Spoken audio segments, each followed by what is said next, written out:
Number 4. At an NFL game, I never thought a player would have to save a little kid from dying. After a Chiefs game, kids were just rushing up to see their favorite players walk back into the locker room. When all of a sudden, Oh shit!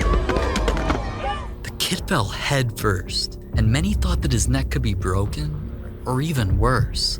Nobody knew if he was even alive anymore, until Tershawn Wharton lifted him back into the stands. Well, I said it was natural reaction, and when I heard my name, I seen him coming down, but I just had to kind of like push him into the stands a little bit to make sure he didn't hit too hard.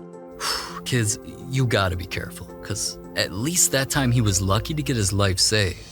But at number 3, Peyton Hillis saving his own family almost cost him his life. It was January 4th, 2023 in Pensacola, Florida. At first, it was just like any other day where families like Peyton's were all having fun at the beach. But just when everything seemed to be going right, something went horribly wrong. I hear my mom screaming, and so I looked at her and she pointed out to my son and he said, Ori and Camilla drowning. And so I didn't even think, I just reacted and started running to the water. It turned out that a rip current, which is a powerful group of waves near shore that suck water deeper into the ocean and are extremely dangerous, came rushing in, so Peyton's son and niece started drowning.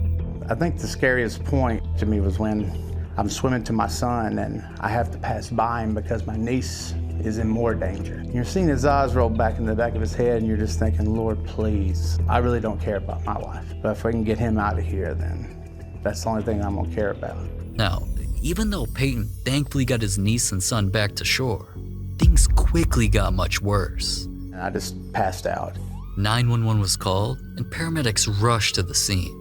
They started working on him, but that's when they found out that Peyton was now the one suffering from something deadly. Flight for life was critical as he got flown to a hospital, and because both his lungs and kidneys were now failing, he was put on a ventilator where he went completely unconscious.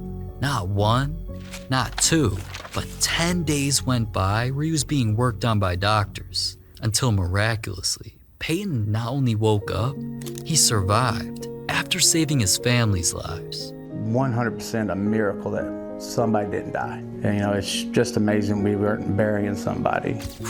Wow, man, he definitely earned my respect with that.